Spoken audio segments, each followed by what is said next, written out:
no proof is not enough.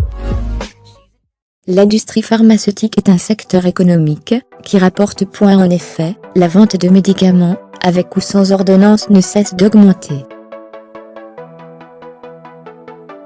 Grâce à la création de nouveaux besoins, à un marketing influent, et aux relations commerciales entre les professionnels de la santé et les laboratoires pharmaceutiques, les consommateurs ne savent plus démêler le vrai du faux. Sans compter les diverses polémiques sur les médicaments génériques, sur les effets secondaires dangereux, ainsi que le prix des médicaments qui intensifie cette confusion. C'est pour cette raison que l'on a vu apparaître une recrudescence de l'automédication.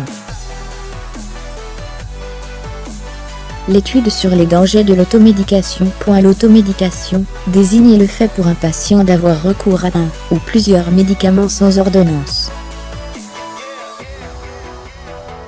Toutefois, ce comportement peut être dangereux, car les patients mélangent plusieurs substances médicamenteuses, et parce que certains médicaments combinent plusieurs molécules, qui peuvent être à l'origine d'affections graves. Comme le prouve l'enquête réalisée par le magazine 60 millions de consommateurs, certains médicaments en vente libre font encourir plus de risques aux patients qu'ils ne les soignent. Sur 62 médicaments analysés par le professeur Jean-Paul Giroux, pharmacologue clinicien reconnu, et Hélène Berthelot, pharmacienne, seulement 13 médicaments sans ordonnance ont un rapport entre le bénéfice et le risque sur la santé favorable.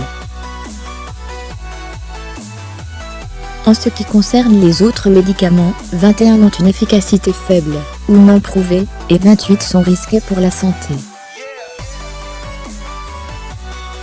Dans la liste noire qu'ils ont établie, les principaux médicaments mis en cause sont les antirhumes, car ils présentent un mélange de vasoconstricteurs pour lutter contre le nez bouché, d'antihistaminiques contre le nez qui coule, et de paracétamol ou d'ibuprofène contre le mal de tête.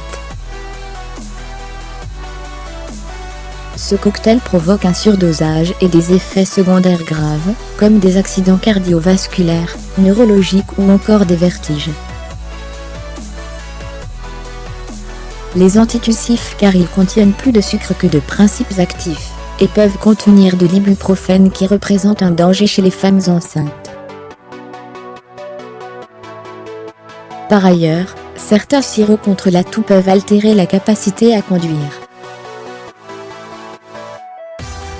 Les médicaments contre le mal de gorge et les troubles intestinaux, car ils sont également source de sucre plutôt que de substances actives nécessaires au traitement des symptômes et de la pathologie. Pour illustrer davantage la supercherie qui réside autour de certains de ces médicaments, il pointe également du doigt la différence de prix entre les médicaments remboursables et non remboursables, qui sont pourtant identiques. Effectivement, quand un médicament est en vente libre, son prix augmente en moyenne de 43%. Par conséquent, mieux vaut se tourner vers des alternatives naturelles et économiques qui permettent de préserver sa santé. Les alternatives naturelles aux médicaments, le miel, afin de renforcer l'immunité et de désinfecter des blessures, ou encore de soulager un mal de gorge, optez pour le miel. Sa richesse en vitamines et en minéraux lui confère des propriétés antibactériennes, antivirales et antifongiques. De l'huile d'olive, efficace contre l'eczéma et la perte de cheveux, l'huile d'olive diminue la pression artérielle et régule le cholestérol grâce à sa teneur en antioxydants et en graisses monoinsaturées. 3. Le citron. Reconnu pour ses multiples vertus, le citron favorise le bon fonctionnement du système digestif, alcalinise le corps et lutte également contre les inflammations. Source de vitamine C, c'est un allié santé au quotidien. 4. Le cumin. Source de flavonoïdes, de vitamines B et de minéraux, le cumin permet de lutter contre de nombreuses affections au vu de ses propriétés carminatives, antiseptiques et antispasmodiques. Il est excellent pour lutter contre les coliques et maux de ventre. 5. Le gingembre. Utilisé depuis bien longtemps, le gingembre permet de soulager diverses douleurs grâce à son action anti-inflammatoire, anti-nausée et antioxydante.